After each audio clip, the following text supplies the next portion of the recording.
இந்த அரசியலமைப்பை தோற்கடிக்கிறதாக இருந்தால் தமிழ் மக்கள் நேரடியாக அதை எதிர்ப்பதன் ஊடாக மட்டும்தான் இந்த ஒற்றையாட்சி ஐக்கியராஜ்ய அரசியலமைப்பை நாங்கள் தோற்கடிக்கிற கூடியதாக இருக்கும். தமிழ் மக்களுடைய இந்த உரிமை பயணத்தை காப்பாற்றுவதாக இருந்தால் வரப்போகின்ற அந்த சர்வஜன வாக்கெடுப்பில் தமிழ் மக்கள் நேரடியாக அதை தோற்கடிப்பதன் ஊடாக மட்டும்தான் எங்களுடைய அந்த உரிமை பயணத்தை நாங்கள் தக்க வைக்கலாம். அதுக்கு ஒரு முற்றுப்புள்ளி வைக்காமல் ஏதோ ஒரு வகையில் தக்க வைக்கலாம். தமிழ் மக்களுக்கும் சிங்கள தேசத்துக்கும் இடையிலே இருக்கக்கூடிய இனப்பிரச்சனை தீர்க்கப்படுவதன் ஊடாக மட்டும்தான் ஆக்கப்பூர்வமாக இந்த மிக மோசமான செயல்பாடுகளுக்கு நாங்கள் நிரந்தரமாகவே ஒரு முற்றுப்புள்ளி வைக்கலாம்.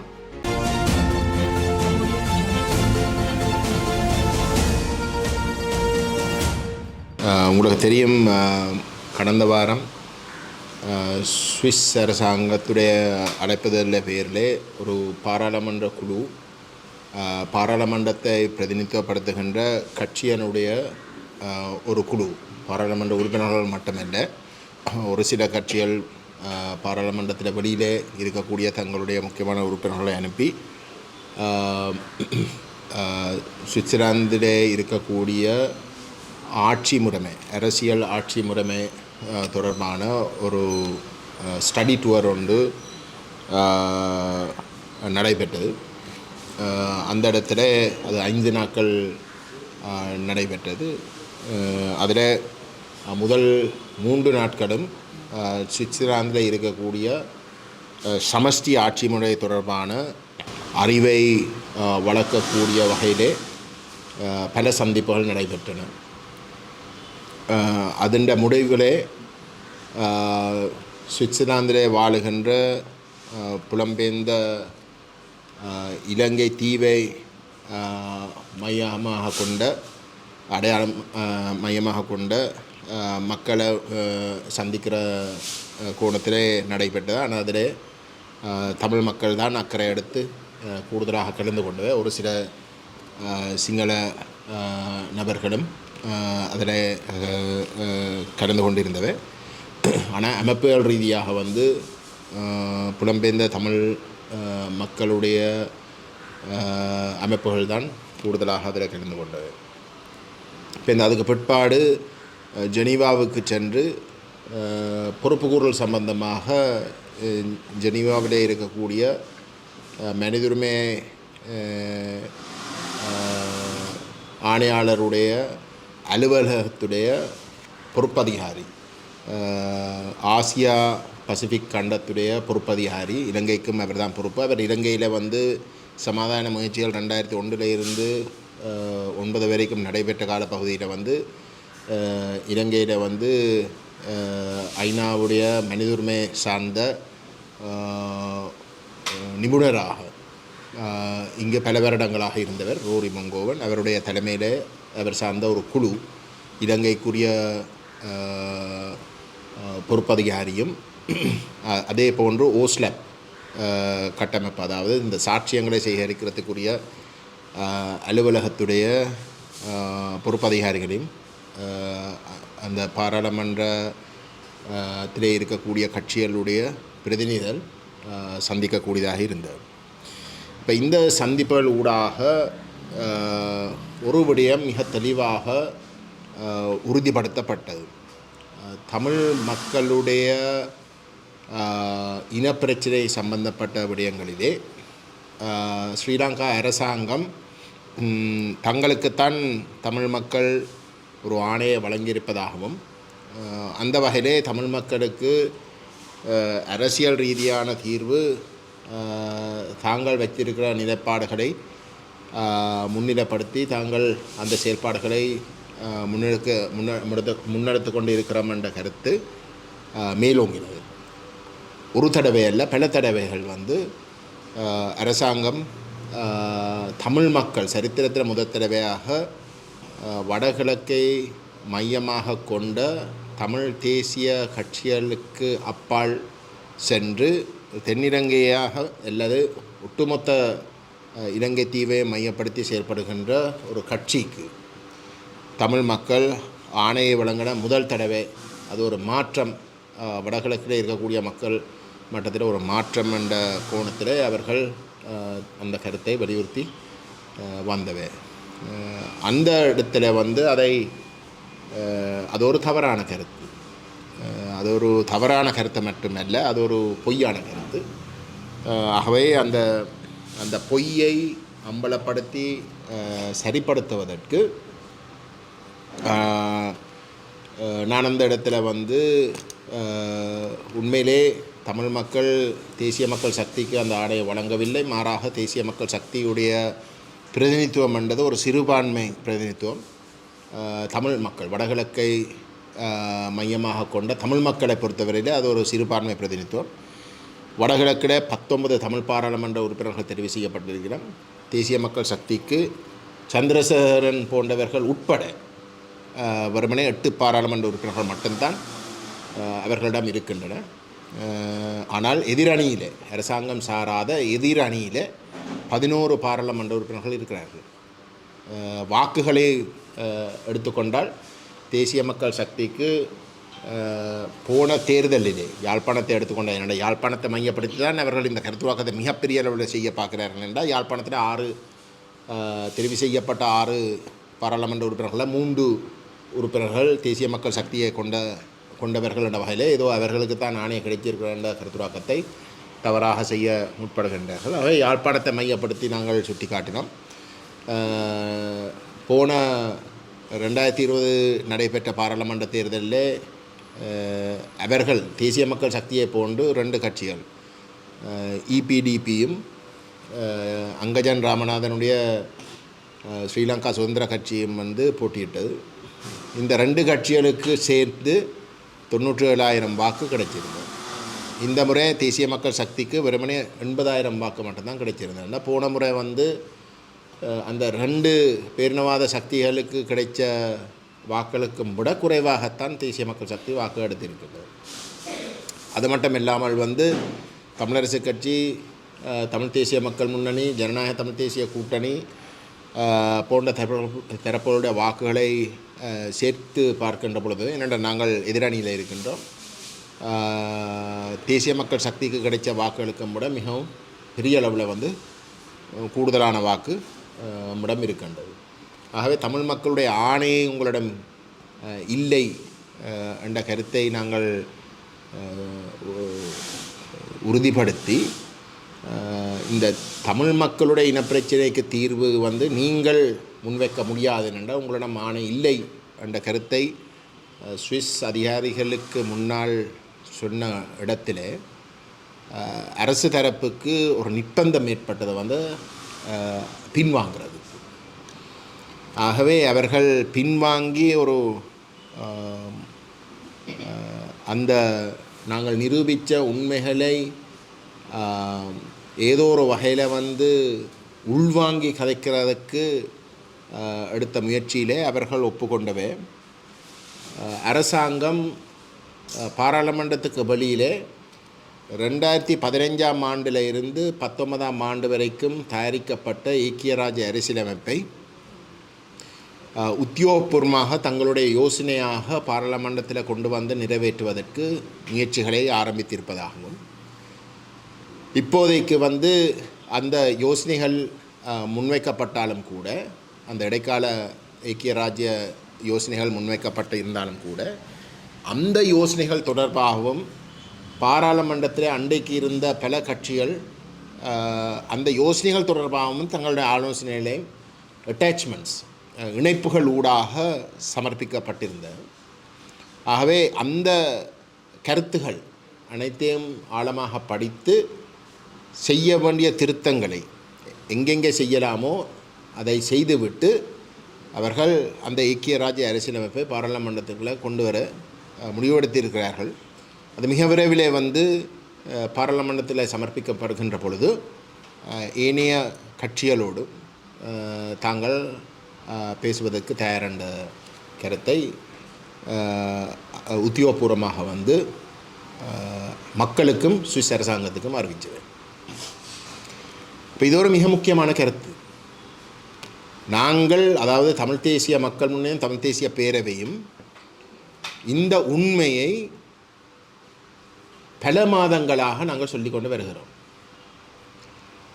இது கட்டாயம் அப்படி நடக்கும் என்றதையும் நாங்கள் சுட்டிக்காட்டி வருகிறோம். ஏனென்றால் இது ஒரு ஆச்சரியப்பட வேண்டிய ஒரு விஷயம் அல்ல. ஏனென்றால் தேசிய மக்கள் சக்தி அரசாங்கம் தங்களுடைய தேர்தல் விஞ்ஞாபனத்தில் இந்த ஏக்கிய ராஜ்ய அரசியலமைப்பு 2015 19 வரைக்கும் தயாரிக்கப்பட்ட ஏக்கிய ராஜ்ய அரசியலமைப்பை தான் தங்களுடைய தீர்வு யோசனைகளாக கருதி பாராளுமன்றத்தில் கொண்டு வந்து அதை நிறைவேற்றுவதற்கு தங்களுடைய தேர்தல் விஞ்ஞாபனத்திலே அவர்கள் வாக்குறுதி வழங்கியிருக்கிறார்கள்.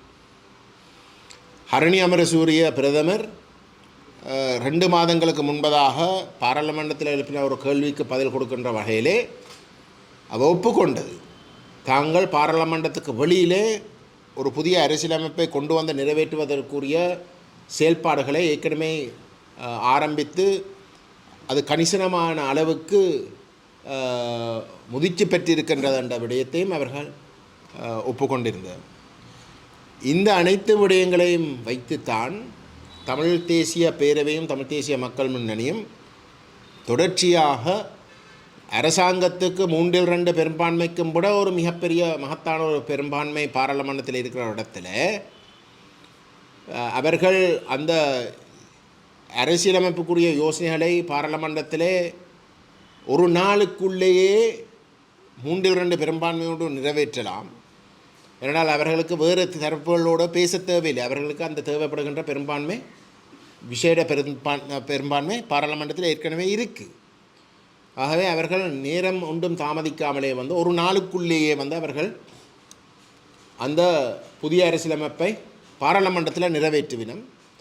இப்போ மக்கள் மட்டத்தில் மக்களை தயார்படுத்துறதுக்கு கால அவகாசம் வழங்காமலே அரசாங்கம் ஒரு சர்வஜன வாக்கெடுப்பில் தமிழ் மக்களுடைய பெரும்பான்மை ஆதரவை பெறுவதற்கு முயற்சிப்பினம் என்ற கருத்தை சொல்லித்தான் நாங்கள் கடந்த கிட்டத்தட்ட ஒரு வருஷத்துக்கு கிட்ட தமிழரசு கட்சியோடையும் ஜனநாயக தமிழ் தேசிய கூட்டணியோடையும் நாங்கள் பேசி ஒரு பொது நிலைப்பாட்டுக்கு வரவேணும் என்று நாங்கள் இயன்றளவுக்கு எங்களால் எடுக்கக்கூடிய முயற்சிகளை நாங்கள் மேற்கொண்டு வருகிறோம். ஆனால் அந்த முயற்சிகளை இந்த இரு தரப்புகளும் திட்டமிட்டு உதாசீனம் செய்கிறார்கள். தமிழரசு கட்சி அந்த ஏக்கிய ராஜ்ய அரசியலமைப்பை தயாரித்த முக்கியமான சூத்திரதாரியாக இருக்கக்கூடிய சுமந்திரன் தமிழரசு கட்சியுடைய செயலாளராக தன்னை தெரிவு செய்ய வச்ச நிமிஷத்தில் இருந்து எங்களோடு நடைபெற்று கொண்டிருந்த பேச்சுவார்த்தை முறித்தார். நாங்கள் நடத்தி கொண்டு இருந்த பேச்சுவார்த்தையில் ஒரு மிக முக்கியமான ஒரு இணக்கப்பாடாக இருந்தது இந்த ஏக்கிய ராஜ்ய அரசியலமைப்பை நிராகரிப்பு என்றது. அதுக்கு ஏற்கனவே பாராளுமன்ற குழுவோடு நடைபெற்ற பேச்சுவார்த்தையிலேயும் அது ஒரு மிக முக்கியமான ஒரு இணக்கப்பாடாக இருந்தது. அந்த பாராளுமன்ற குழுவை தாண்டி கட்சியோடு பேச வேணும் என்று நாங்கள் விரும்பின இடத்திலே அதே நேரம் திரு CVK சிவஞானமும் சத்தியலிங்கம் அவர்களும் கட்சியினுடைய தலைவர் செயலாளராக தெரிவு செய்யப்பட்டு தெளிவாக தெரிவு செய்யப்பட்டிருந்த ஒரு இடத்துல நானும் எங்களுடைய செயலாளர் செல்வராஜா கஜேந்திரனும் CVK சிவஞானம் அவர்களை சந்தித்து அவருடைய வீட்டை தேடி சென்று சந்தித்து அவரோட கதைச்ச இடத்துல தமிழரசு கட்சி அந்த இடத்துல எங்களுக்கு வாக்குறுதி கொடுத்த தாங்கள் இந்த ஏக்கிய ராஜ்ய அரசியலமைப்பை கைவிட்டு விட்டார்கள் என்று, தாங்கள் அதை ஏற்கப் போவதில்லை, அதை தாங்கள் நிராகரிக்க முடிவெடுத்து விட்டார்கள் என்று அவர் தெளிவாக ஊடகங்களுக்கு கூட சொல்லியிருந்தார். அந்த பின்னணியில் அவசரமாக சத்தியலிங்கம் செயலாளர் பதவியில் இருந்து விலகி சுமந்திரன் அந்த பதவிக்கு வந்த அடுத்த நிமிஷம் இந்த பேச்சுவார்த்தைகள் எங்களோடு நடைபெற்று ஏக்கிய ராஜ்ய நிராகரித்து தமிழ் மக்கள் ஏற்றுக்கொள்ளக்கூடிய தமிழ் தேசம் அங்கீகரிக்கப்படுகின்ற தமிழ் தேசத்துடைய தனித்துவமான இறமை அங்கீகரிக்கப்படுகின்ற சுயநிர்ணய உரிமையை முழுமையாக அனுபவிக்கக்கூடிய ஒரு சமஷ்டி தீர்வை எட்டுகின்ற ஒரு முயற்சியை அவர் முறிக்கிறார். தமிழரசு கட்சி தங்களுடைய செயற்குழு முடிவெடுத்ததாக சொல்லி அந்த பேச்சுவார்த்தைகள் இப்போதைக்கு அவசியம் இல்லை என்றால் அரசாங்கம் ஒரு புதிய அரசியலமைப்பு கொண்டு வர தொடர்பாக எந்த ஒரு அக்கறையும் காட்டவில்லை. ஆகவே அவர்கள் அவ்வகையான முடிவுகள் எடுக்கப்பட்டு அந்த முயற்சியால் முன்னெடுக்கப்படுகின்ற பொழுது நாங்கள் பேசலாம் என்று சொல்லித்தான் அந்த பேச்சுவார்த்தையை முறித்தார்கள். ஆனால் எங்களோடு நடைபெறுகின்ற, அதாவது அரசாங்கத்துக்கு ஒரு அழுத்தம் கொடுக்கறது, அரசாங்கம் ஒன்றுமே செய்யுது இல்லை என்று சொன்னாலும் சரி, சும்மா பேச்சுக்கு சொல்லுவேன், உண்மையிலே பேச்சு அவர்கள் அந்த ஐக்கிய ராஜ்யவை கொண்டு வந்து நிறைவேற்றுவதற்கான செயற்பாடுகளை முன்னெடுத்து கொண்டு தான் இருந்தார்கள். தெரிஞ்சு கொண்டு தான் தமிழரசு கட்சியுடைய செயலாளர் இல்லை அங்கே ஒரு பேச்சுவார்த்தை நடக்கலையே, அவை நாங்கள் பேச தேவையில்லை என்று சொல்லி முடிக்கிறார். ஆனால் உண்மையிலே தமிழ் மக்களுடைய அரசியல் தீர்வில் அக்கறை கொண்டு வருவராக இருந்தால் அரசாங்கம் ஒரு சிங்கள அரசாங்கத்தில் நம்பிக்கை வச்சிருக்காமல் நாங்கள், அதாவது தமிழ் தேசிய தரப்பு ஒன்றிணைந்து அறுதி பெரும்பான்மையை காட்டக்கூடிய ஒரு நிலைமையை ஏற்படுத்தி ஒரு பொது நிலைப்பாட்டை எடுப்பதின் ஊடாகத்தான் அந்த அழுத்தத்தை அரசாங்கத்துக்கு ஏற்படுத்தலாம். அது எந்த ஒரு குழந்தை பிள்ளைக்கும் நன்றாக தெரியும். அப்படி இருக்க அரசாங்கம் விரும்பின நேரத்தில் மட்டும்தான் நாங்கள் பேசுவோம்னு சொல்கிறோம் என்றால் அரசாங்கத்துடைய நிகழ்ச்சிகளுக்கு நாங்கள் ஓடுறதாக இருக்கே தவிர தமிழ் மக்களுக்கு தான் தீர்வு தேவை. அப்போ தமிழ் மக்கள் தான் அந்த அவசரத்தை காட்டணும். ஆனால் நாங்கள் அந்த அவசரத்தை காட்டாமல் விடுறதுக்குரிய ஒரு பாதையை தான் தமிழரசு கட்சியுடைய செயலாளர் உறுதிப்படுத்தினவர். ஆனால் இந்த சுவிட்சர்லாந்து விஜயத்துக்கு பிறகு தமிழரசு கட்சியுடைய பிரதிநிதியாக அந்த விஜயத்தில் கலந்து கொண்ட வைத்திய கலாநிதி சத்தியலிங்கம் அவர்களுக்கும் நன்றாக தெரியும் அரசாங்கம் சர்வதேச மட்டத்தில் ஒப்புக்கொண்டிருக்க தாங்கள் தீர்வு யோசனையை கொண்டு வரதுக்கு கணிசமான முயற்சிகளை மேற்கொண்டிருக்கிறார்கள். மேற்கொண்டு தாங்கள் அடுத்த கட்டமாக அது முடிவுக்கு வருகின்றது. தங்களுடைய கட்சி கோணத்தில் செயல்பட வேண்டிய விஷயங்கள் முடிவுக்கு வருகின்றது. மிக விரைவில் பாராளுமன்றத்தில் மேலே கட்சிகளோடையும் தாங்கள் பேச போகிறதாக உத்தியோகபூர்வமாக அறிவிச்சிருந்தார். யார் அறிவிச்சா தேசிய மக்கள் சக்தியுடைய செயலாளர். இப்போ சாதாரண ஆக்கள் இல்லை. சரிண்ணே, தேசிய மக்கள் சக்தியுடைய செயலாளர் திரு அபேசிங்க, நிஹால் அபேசிங்க, கலாநிதி நிஹால் அபேசிங்க உத்தியோகபூர்வமாக அறிவித்தார். அப்போ இது சாதாரண ஆக்கள் சொல்கிற விஷயம் இல்லை. அப்போ தமிழரசு கட்சிக்கு நன்றாக தெரியும் அரசாங்கம் அரசியல் அமைப்பு சம்பந்தமாக அவர்கள் உத்தியோகபூர்வமாக நிராகரிக்கிறதாக ஊடகங்களுக்கு சொல்லியிருக்கிற ஐக்கிய ராஜ்ய அரசியலமைப்பை தான் கொண்டு வர போயினோம் என்றதையும் அரசாங்கம் ஒப்புக்கொண்டிருந்தார். அப்படி இருக்க தமிழ் தேசிய மக்கள் முன்னேற்ற தமிழ் தேசிய பேரவையோடையோ ஜனநாயக தமிழ் தேசிய கூட்டணியோடையோ அவர்கள் முறித்த அந்த பேச்சுவார்த்தைகளை ஆரம்பிப்பதற்கு எந்த விதமான நடவடிக்கையும் எடுக்காமல் அவர்கள் 22ஆம் தேதி ஜனாதிபதி அனுரகுமார திசாநாயக்கு கடிதம் எழுதுகிறார்கள். தங்களோட மட்டும் பேசுவதற்கு ஒரு சந்தர்ப்பத்தை ஏற்படுத்த சொல்லி எங்களுக்கு இந்த பேச்சுவார்த்தைகளை முறித்த பொழுது அதுவும் எழுதினது சுமந்திரனும் சிவிகே சிவஞானமும். சரிதானே, எங்களோடு நடைபெற்று கொண்டிருந்த பேச்சுவார்த்தையை முறித்ததுக்கு அவர்கள் சொன்ன காரணம் அரசாங்கம் எந்த விதமான நடவடிக்கையும் எடுக்க இல்லை. ஆனால் இந்த போன கிழமை சுவிட்சர்லாந்தில் சத்தியலிங்கம் அவர்கள் கலந்து கொண்ட அந்த விஜயத்திலே உறுதிப்படுத்தப்பட்டது அரசாங்கம் தயார் நிலையிலே இருக்கிறது. ஏற்கனவே தங்கள் ஒரு தீர்வு யோசனையை தயார்படுத்தி இருக்கிறார்கள். அதில் சின்ன சின்ன மாற்றங்களை செய்து முடிக்கிற கட்டத்தில் அதை அடுத்த கட்டமாக பாராளுமன்றத்திலே மெயின கட்சிகளுடன் பேசுவதற்கு தாங்கள் முடிவெடுத்திருக்கிறார்கள். அது மிக விரைவில் நடக்கும் என்றதை ஒப்புக்கொண்டிருக்கிறார்கள். அப்படி நிலையிலே தமிழ் கட்சிகளுக்கு இடையிலே பேசி தமிழ் மக்கள் ஏற்றுக்கொள்ளக்கூடிய ஒரு தீர்வு சம்பந்தமாக ஒரு பொது நிலைப்பாட்டை எடுக்கிறதை விட்டு ரகசியமாக தமிழரசு கட்சியோடு மட்டும் பேசுவதற்கு கடிதம் எழுதப்படுகிறது என்றால் அவர்களுடைய நோக்கம் என்னன்றதை பற்றி நாங்கள் இங்கே தெளிவாக யோசிக்க வேணும். நாங்கள் திரும்ப திரும்ப சொல்லுகின்றோம், சுமந்திரனை பொறுத்தவரையிலே அவருக்கும் இந்த தேசிய மக்கள் சக்தியுடைய தீர்வு சம்பந்தப்பட்ட எடுக்கப்படுகின்ற நடவடிக்கைகளுக்கும் இடையிலே எந்த விதமான முரண்பாடும் இல்லை. ஏனென்றால் சுமந்திரன் அவர்களும் போன தேர்தலில் மக்களால் நிராகரிக்கப்பட்டதும் இந்த ஐக்கிய ராஜ்ய அரசியலமைப்பை கொண்டு நிறைவேற்றுவதற்கு தனக்கு ஆணையை கொடுக்க சொல்லி கேட்டுத்தான் நிராகரிக்கப்பட்டது. அதே நிலப்பாட்டை தான் தேசிய மக்கள் சக்தியுடைய அரசாங்கம் வந்து தங்களுடைய தேர்தல் விஞ்ஞாபனத்திலே வந்து எழுதி போட்டியிட்டது. ஆகவே சுமந்திரன் அவர்களுடைய நிகழ்ச்சி நிரலுக்கும் தேசிய மக்கள் சக்தியின் நிகழ்ச்சி நிரலுக்கும் எந்த விதமான முரண்பாடும் கிடையாது. மாறாக தமிழ் தேசிய நிலைப்பாட்டுக்கும் திரு சுமந்திரன் அவர்களுக்கும் இடையில் இருக்கக்கூடிய நிலப்பாட்டுக்குத்தான் முரண்பாடு. ஆகவே சுமந்திரன் அவர்கள் இன்றைக்கு தமிழரசு கட்சிக்குள்ளே ஆதிக்கம் செலுத்துகின்ற இடத்திலே இந்த ஏக்கிய ராஜ்ய அரசியலமைப்பை பாதுகாக்கிறதுக்குத்தான் அவர் செயல்படுவாரே தவிர தமிழ் தேசிய மக்களுடைய உண்மையான அரசியல் அபிலாஷைகளை பூர்த்தி செய்யக்கூடிய நடவடிக்கையில் ஈடுபடுவதற்கு அவர் இணங்கப் போவதில்லை என்பது இந்த அண்மைக்கால நடவடிக்கைகள் அனைத்தும் வந்து நிரூபிக்கின்றதாகத்தான் இருக்கின்றது. பாராளுமன்ற குழு சுவிட்சர்லாந்தில் இருந்து திரும்பினது 22ஆம் தேதி. 22ஆம் தேதி தங்களுடைய மத்திய குழு ஒரு கடிதம் எழுதுவது என்றால் 22ஆம் தேதி இந்த சுவிட்சர்லாந்து விஜயம் முடிவடைந்ததுக்கு பிற்பாடு உண்மை வெளிவரப்போகின்றது.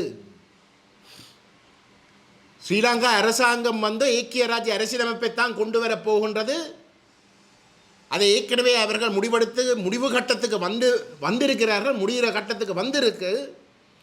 அடுத்த கட்டமாக சம்பிரதாயத்துக்கு வந்து மெட்ட கட்சிகளோடு வந்து கதைச்சு பேசி பாராளுமன்றத்தில் நிறைவேற்ற போயினோம் என்று தெரிஞ்ச இடத்துல அந்த உண்மைகள் வெளிவந்து தமிழ் மக்களுக்கு இடையில் தமிழ் தேசிய கட்சிகளுக்கு இடையில் ஒரு ஆக்கப்பூர்வமான ஒரு பேச்சுவார்த்தை நடந்து தமிழ் தேசிய அரசியல் அபிலாஷைகளை முன்னிலைப்படுத்தின தமிழ் தேசிய மக்கள் பாதுகாப்பாக நம்பக்கூடிய ஒரு தீர்வு உருவாகிறதை தடுக்கிற கோணத்தில் திசை திருப்பி அதை செய்யாமல் விடுறதுக்குரிய நடவடிக்கையில் தான் தமிழரசு கட்சியுடைய தலைமைத்துவம் இன்றைக்கு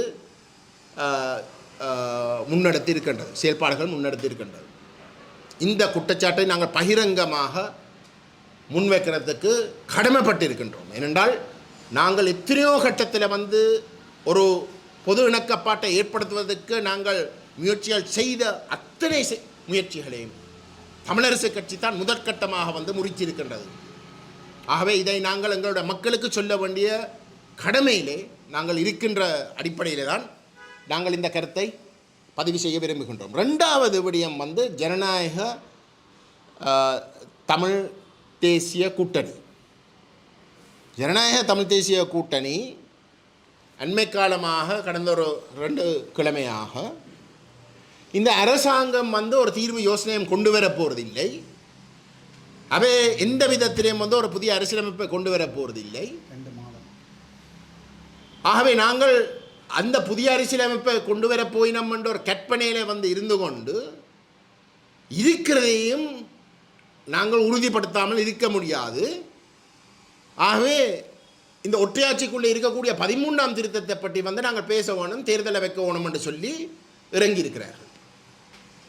ஜனநாயக தமிழ் தேசிய கூட்டணியினுடைய இந்த செயல்பாடுகள் 13ஆம் திருத்தத்தை மையப்படுத்தி ஒற்றையாட்சிக்குள்ளே இருக்கக்கூடிய 87ஆம் ஆண்டே அடியோடு நிராகரித்த தமிழ் மக்கள் நிராகரித்த இந்த ஏக்கிய ராஜ 13ஆம் திருத்தத்தை மையப்படுத்தின ஒரு கருத்துருவாக்கத்தை செய்கிறதுக்கு முன்னுக்கு நின்று செயல்பட்டது எங்களுடைய ஜனநாயக தமிழ் தேசிய கூட்டணியினுடைய பேச்சாளர் சுரேஷ் பிரேமச்சந்திரன். அவர் ஜனநாயக தமிழ் தேசிய கூட்டணியினுடைய பிரதிநிதியாக இந்த சுவிட்சர்லாந்தில் நடைபெற்ற இந்த விஜயத்தில் கலந்து கொண்டவர். அவருக்கும் நன்றாக தெரியும் இந்த விஜயத்துக்கு பிறகு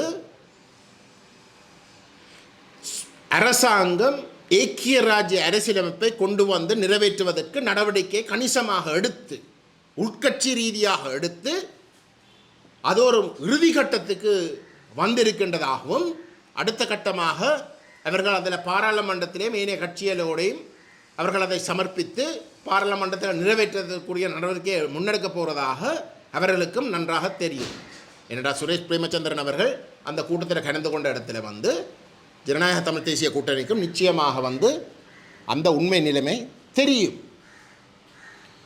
ஆகவே நாங்கள் ஜனநாயக தமிழ் தேசிய கூட்டணியிடம் தயவுடன் கேட்டுக்கொள்ளுகின்றது, நாங்கள் சொல்லுகின்ற இந்த அரசாங்கத்துடைய நிகழ்ச்சிகள், அதாவது இந்த ஐக்கிய ராஜ்ய அரசியலமைப்பை கொண்டு வந்த நிறைவேற்றுகின்ற நிகழ்ச்சி நிரல் சும்மா ஒரு கற்பனை அல்ல என்றது இன்றைக்கு ஜனநாயக தமிழ் தேசிய கூட்டணிக்கு நன்றாக தெரிஞ்சிருக்க வேணும். உத்தியோகபூர்வமாக இன்றைக்கு நல்லிணக்க வேலையில் வந்து சுவிஸ் அரசாங்கம், தென்னாப்பிரிக்கா அரசாங்கம், ஜப்பான் அரசாங்கம் சேர்ந்து வேலை செய்து கொண்டிருக்கிற ஒரு நிலையிலே அந்த மூன்று அரசாங்கங்களுடைய ஒரு மிக முக்கியமான தரப்பாக இருக்கக்கூடிய சுவிஸ் அரசாங்கத்துடைய உத்தியோகபூர்வமான அழைப்புதல்ட பேரில் தான் நாங்கள் கலந்து கொண்டாங்க. அந்த ஒரு விஜயத்திலே தான் இது உறுதிப்படுத்தப்பட்டிருக்கின்றது. சுவிஸ் அரசாங்க அதிகாரிகளிடம்தான் இது உறுதிப்படுத்தப்பட்டது, நாங்கள் இருக்கத்தக்கதா. ஆக இது ரகசியமாக நடந்த அரசாங்கத்திலே ஒரு சிலருக்கும் எங்களுக்கும் இடையிலே உத்தியோகபூர்வமற்ற ஒரு செயல்பாடு அல்ல. ஆகவே நான் ஜனநாயக தமிழ் தேசிய கூட்டணியுடன் தயவுடன் கேட்டுக்கொள்ளுகின்றனர். தமிழ் தேசிய மக்கள் முன்னணியோடையும் தமிழ் தேசிய பேரவையோடையும் ஏற்கனவே ஜனநாயக தமிழ் தேசிய கூட்டணி எழுத்து மூலமான ஒரு ஒப்பந்தமும் கைச்சாத்திட்டு இருக்கின்றது. அந்த ஒப்பந்தத்தில் மிக தெளிவாக சொல்லப்பட்டிருக்கின்றது, ஒற்றையாட்சியை அறவே அனுமதிக்க முடியாது. குறிப்பாக 13ஆம் திருத்தத்தையும் இந்த ஐக்கிய ராஜ்ய யோசனைகளையும் நாங்கள் இக்காரணம் கொண்டு ஒரு தீர்வாக கருத முடியாதென்றதை இணங்கி கைச்சாத்திட்ட ஒரு ஒப்பந்தம் இருக்கின்ற ஒரு நிலையிலே இனியாவது ஜனநாயக தமிழ் தேசிய கூட்டணியும் சரியாக இந்த ஒற்றையாட்சிக்குள்ள ஐக்கிய ராஜ்யவை தமிழ் மக்கள் ஏற்றுக்கொண்டு விட்டார்கள் என்ற பொய்யை அரசாங்கம் நிரூபிக்கிறதுக்கு அவர்கள் இந்த 13ஆம் திருத்தத்தை பற்றி கதைச்சு மக்களை திசை திருப்பி உண்மையிலே நாங்கள் செய்ய வேண்டியது இந்த ஐக்கிய ராஜ்யவை எதிர்க்கிற வேலை திட்டம், அதை செய்யாமல் நாங்கள் தவறாக திசை திருப்பி ஒற்றையாட்சிக்குள்ளே ஒரு நாளும் ஒரு தீர்வாக இருக்க முடியாது என்றதை அவர்களே ஒப்புக்கொள்கிறார்கள். அவ்வகையான ஒரு விடயம் சம்பந்தமாக கதைச்சு பேசிக்கொண்டிருக்கிறது. உண்மையிலே இந்த ஐக்கிய ராஜ்ய அரசியலமைப்பை அரசாங்கம் எந்த விதமான தடையும் இல்லாமல் நிறைவேற்றுவதற்கு உதவப் போகின்றது என்பதையும் அவர்கள் விளங்கிக் கொள்ளணும். ஆகவே அவர்கள் உடனடியாக நேரத்தை வீணாக்காமல் இந்த 13ஆம் திருத்தத்தை அமுல்படுத்த சொல்லி அது 38 வருஷமாக அமுல்படுத்தப்படாத இன்றைக்கு அமுல்படுத்தப்பட போவதில்லை. அதை பற்றி கதைக்கிறதை வீணாக்கிறதை விட்டு இந்த ஐக்கிய ராஜ்ய அரசியலமைப்பை தோற்கடிக்கிறதுக்கு, வடகிழக்கில் இருக்கக்கூடிய பெரும்பான்மை தமிழ் மக்கள் தோற்கடிக்கிறதுக்கு தீவிரமாக இறங்கி வேலை செய்வதற்கு ஜனநாயக தமிழ் தேசிய கூட்டணி முன்வர வேண்டும் என்று நான் கேட்டுக்கொள்ள விரும்புகின்றேன். எனவே இதில் மிக தெளிவாக விளங்கிக் கொள்ளுங்கள். தமிழரசு கட்சிக்கு 8 பாராளுமன்ற உறுப்பினர்கள் இருக்கிறார்கள். இதுவரைக்கும் அந்த 8 பாராளுமன்ற உறுப்பினர்கள் எப்படி நடந்து கொள்ளப் போகிறார்கள் என்றதை எடுத்து பார்த்தால் அவர்களுக்கும் தலைமைத்துவத்துக்கு விசேஷமாக சுமந்திரனுக்கும் இடையிலே மோதல் இருக்கிறதை எங்களுக்கு என்றால் தெரியவில்லை. ஏன்னா மத்திய குழுவில் இந்த பாராளுமன்ற உறுப்பினர்கள் இருக்கிறார்கள், அவர்களும் சேர்ந்து தான் இந்த முடிவுகள் அனைத்தும் எடுக்கப்படுகின்றன. ஆகவே தமிழரசு கட்சியுடைய 8 பாராளுமன்ற உறுப்பினர்கள் இருக்கிற இடத்திலே தேசிய மக்கள் சக்திக்கும் 8 பாராளுமன்ற உறுப்பினர்கள் இருக்கிற இடத்திலே பாராளுமன்றத்தில் 3/2 பெரும்பான்மை மட்டுமல்ல, கிட்டத்தட்ட 85% தமிழ் மக்களுடைய பாராளுமன்ற உறுப்பினர்கள், வடகிழக்க பிரதிநிதித்துவப்படுத்த தமிழ் பாராளுமன்ற உறுப்பினர்களுடைய ஆதரவோடு நிறைவேற்றினதாக காட்டக்கூடிய ஆபத்து இருக்கின்றது. அப்படி என்றால் இந்த அரசியலமைப்பை தோற்கடிக்கிறதாக இருந்தால் தமிழ் மக்கள் நேரடியாக அதை எதிர்ப்பதின் ஊடாக மட்டும்தான் இந்த ஒற்றையாட்சி ஐக்கிய ராஜ்ய அரசியலமைப்பை நாங்கள் தோற்கடிக்க கூடியதாக இருக்கும்.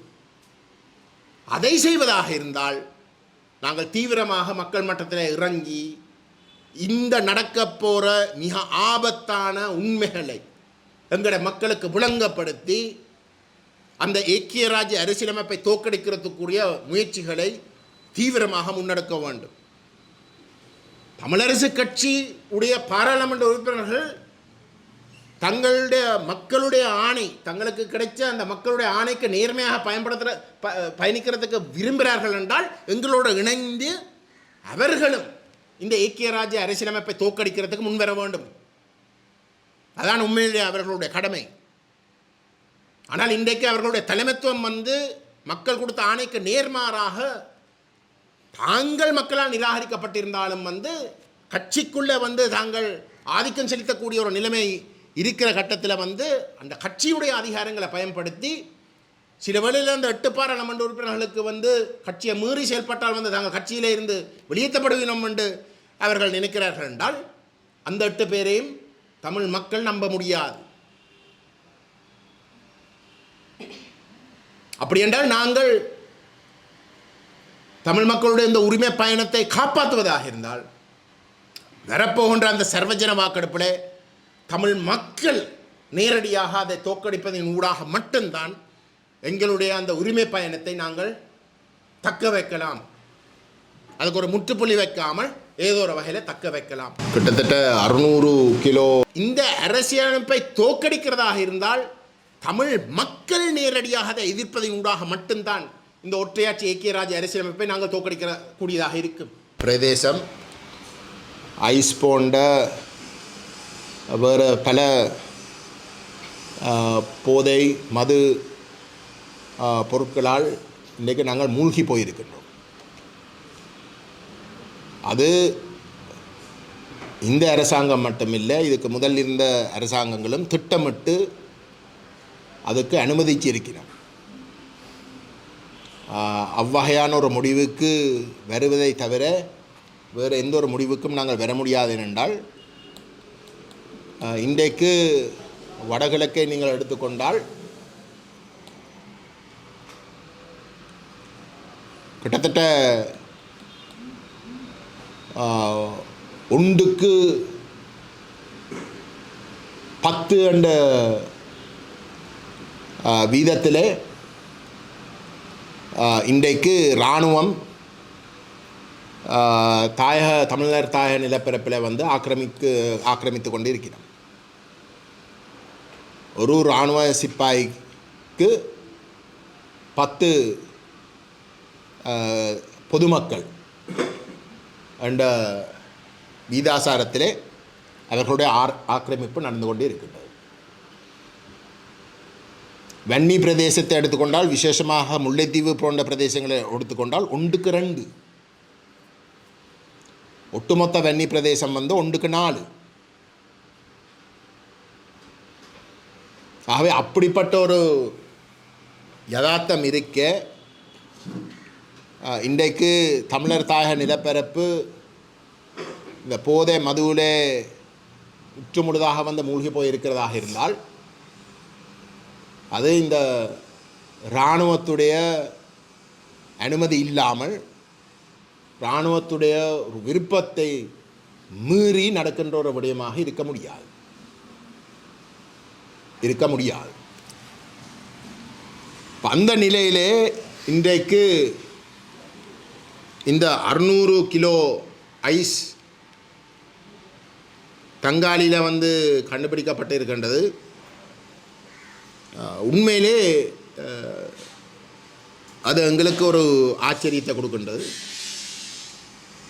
ஏனென்றால் இந்தளவு தூரத்துக்கு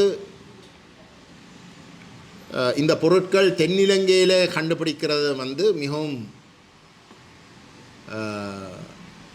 குறைவு. இதுவரைக்கும் அப்படி கண்டுபிடித்ததாக எங்களுக்கு எந்த விதமான தகவலும் இல்லை. அது ஐஸ் என்றால் அது இந்த வெளிவந்திருக்கின்ற செய்திகளை எடுத்து பார்த்தால் கண்டுபிடிக்கப்பட்ட அந்த 600 கிலோ ஐஸும் அதனுடைய பெருமதி அதனுடைய தாக்கம் என்றது மிகவும் மிகவும் காரமான பொருட்களாக இருக்கின்றது என்றது தான் எங்களுடைய தகவல். ஆகவே தென்னிலங்கையில் இருக்கக்கூடிய சிங்கள மக்களுக்கும் சாதாரண அப்பாவி சிங்கள மக்களுக்கும் இன்றைக்கு எந்தளவுக்கு ஆபத்து இருக்கின்றது என்றதை அவர்களும் விளங்கிக் கொள்ள வேண்டும். இந்த ஐஸ் வியாபாரம் என்றது அதே ஒரு என்ன சொல்கிற ஒரு போதை. ஏனென்றால் அந்த வியாபாரமே சொல்கிறேன், ஐஸே இல்லை. ஏனென்றால் அதில் இருந்து வரக்கூடிய ஊழல், அதில் இருந்து சம்பாதிக்கக்கூடிய சரி இராணுவம் செய்வதாக இருந்தாலும் அதில் இருந்து எத்தனை பேர் எப்படி சம்பாதிக்கிறார்கள் என்றதை நீங்கள் கொஞ்சம் யோசித்து பார்க்கலாம். அந்தளவு தூரத்துக்கு கட்டுப்பாடுகளை மீறி இன்றைக்கு தமிழரை அழிப்பதற்காக தமிழருடைய அரசியல் கோட்பாடுகளை, அரசியல் இலட்சியத்தை, அரசியல் செயற்பாடுகளை சிதைப்பதற்காக தொடங்கின ஒரு விடயம் இன்றைக்கு எந்தளவு தூரத்துக்கு பரவ தொடங்கி இருக்கிறது. சிங்கள மக்கள் மட்டத்திலேயும் ஒரு ஆபத்தை ஏற்படுத்துகிற அளவுக்கு பரவ தொடங்கி இருக்கிறதை விளங்கி கொள்ள வேணும். இந்த சம்பவம் அதை மிகப்பெரிய அளவில் எடுத்து காட்ட வேணும் என்றதைத்தான் நாங்கள் வலியுறுத்த விரும்புகின்றோம். அதுவும் தங்காளியை பொறுத்தவரை சொல்கிறதாக இருந்தால் எஸ்எல்பிபி நெடுகளும் சொல்லுகின்ற அவர்கள் புகழ்ந்து கதைக்கிற விடயம் என்னென்றால் அப்படிப்பட்ட பிரதேசங்களில் தங்களை மீறி எதுவுமே நடக்காது, தங்களுக்கு தெரியாமல் அந்த மண்ணில் எதுவுமே நடக்காது என்று சொல்கிற கருத்து. அப்படி என்றால் அவ்வகையான இந்த ஐஸ் கண்டுபிடிப்புகளும் நாங்கள் கேள்வி எழுப்ப வேணும். அப்படி என்றால் அவர்களை மீறி நடந்திருக்கிறதா, அவர்களுக்கு தெரியாமலா இது நடந்திருக்கு? நேற்று வரைக்கும் எல்லாம் தங்களுக்கு தெரிஞ்சுதான் அங்கே எல்லாம் நடக்கும் என்று சொல்கிற ஆக்கள் அவர்களும் இதுக்கு பதில் சொல்ல வேண்டிய ஒரு இடத்துக்கு தள்ளப்பட்டிருக்கிறோம்னா அவர்களுடைய நிலப்பாடு அதெல்லாம் தங்களுடையது. ஆனால் எல்லாருக்கும் மேலாக பதில் சொல்ல வேண்டியது இந்த அரசாங்கம். என்றால் இந்த அரசாங்கம் இதுக்கு முதல் இருந்த அரசாங்கங்கள் போட அல்லாமல் தாங்கள் முற்று முழுதாக ஒரு மாற்றத்தை ஏற்படுத்துகின்ற என்ற பேரிலே ஆட்சிக்கு வந்தவர். வடகிழக்கை பொறுத்தவரையிலே இந்த அரசாங்கத்துடைய செயல்பாடுகள் எந்த விதத்திலையும் இதுக்கு முதல் இருந்த அரசாங்கங்களோடு வேறுபட்டதாக இல்லை. அவர்களுடைய செயல்பாடுகள் அனைத்தும் இதுக்கு முதல் இருந்த மாறி வந்த அனைத்து அரசாங்கங்களோடும் ஒத்துப்போகின்ற வகையிலே தான் அமைந்திருக்கின்றது. ஆகவே தென்னிலங்கையில் கூட அது வடகிழக்கு தமிழர்கள் இந்த அரசாங்கத்துடைய பிரதான தரப்பு ஜேவிபி தமிழர்களுக்கு எதிராக முழு இனவாதத்தோடு செயல்பட்ட ஒரு கட்சி. அந்த கட்சியில் மாற்றங்கள் வந்திருக்க முடியாது. ஆகவே வடகிழக்கில் அந்த கட்சியுடைய தலைமைத்துவத்தில் இருக்கக்கூடிய என்பிபியும் தமிழர்களுக்கு எதிராகத்தான் தொடர்ந்து செயல்படுகிறோம் என்பதை நாங்கள் விளங்கிக் கொள்ளலாம். நாங்கள் பெருசாக அவர்களிடம் எதிர்பார்க்க இல்லை. ஆனால் இந்த அரசாங்கம் தென்னிலங்கையிலேயும் அவர்கள் சொன்ன மாற்றங்கள் எதையும் செய்யாமல் எல்லாத்தையும் செய்ய முடியாமல் அவர்கள் இருக்கிறோம் என்றால் அவர்களுடைய பிரயோசனத்தை பற்றியும் தென்னிலங்கை மக்களும் கொஞ்சம் யோசிக்க தொடங்கணும். அவை எங்களை பொறுத்தவரையிலே தமிழ் மக்களுக்கும் சிங்கள மக்களுக்கும் இடையிலே இருக்கிற பிரச்சனைகளை தீர்க்காமல், விசேஷமாக தமிழ் இனப்பிரச்சனை தீர்க்காமல் அந்த இனப்பிரச்சனையை முடக்குவதற்கு, அதாவது தீர்வை தராமல் தமிழ் மக்களை முடக்குவதற்கு மாறி வந்த ஒவ்வொரு அரசாங்கமும் செய்த மிக தவறான செயல்பாடுகள் இன்றைக்கும் தொடர்கின்ற இடத்திலே அந்த தொடர்பாடுகள் தமிழருக்கு எதிராக தொடங்கினதாக இருந்திருக்கலாம். ஆனால் காலப்போக்கிலே அதனுடைய விளைவுகள் தமிழ் தாயக நிலப்பரப்பை தாண்டியும் தென்னிலங்கையையும் பாதிக்கும் என்பதை இன்றைக்காவது சிங்கள மக்கள் உணரத் தொடங்க வேணும். இதை நாங்கள் ஆரம்பத்திலிருந்து சுட்டி காட்டி கொண்டு வருகிறோம். இன்றைக்கு ஒரு எதிரி என்று பார்த்து அந்த எதிரிக்கு மட்டும்தானே இது என்று சொல்லி நீங்கள் சில வகையில் ஒரு மிக தவறான ஒரு செயலை அனுமதிச்சிருக்கலாம். சிங்கள மக்கள் தங்கள் அரசாங்கங்கள் செய்கிறது அதை செய்ய விட்டு அதுக்கு பழக்கப்படுகின்ற பொழுது அது ஒரு அது ஒரு பிரச்சனையாகவே கருதாமல் நீங்கள் மறந்து விடுங்கள். ஏன்னா அதுக்கு பழக்கப்படுவீங்க. ஒரு மிக தவறான செயல். நீங்கள் எதிரின்ற பார்க்குற ஒரு தரப்புக்கு செய்கிறத நீங்கள் சில வேளையில் மறந்து விடுவீங்க. ஆனால் அது காலப்போக்கில் அதை மறந்து விடுற இடத்துல அது மெல்ல மெல்ல உங்களோட இடங்களுக்கும் பரவ தொடங்கும். அதுதான் இன்றைக்கு நடந்து கொண்டிருக்கின்றது.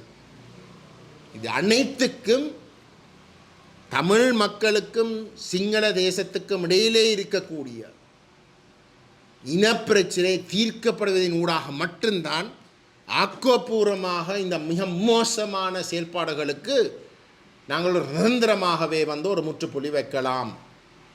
அதை நாங்கள் பொறுப்போடு எங்களுடைய சிங்கள நண்பர்களுக்கு நாங்கள் சுட்டிக்காட்ட கடமைப்பட்டிருக்கின்றோம் என்பதையும் சொல்ல விரும்புகிறோம்.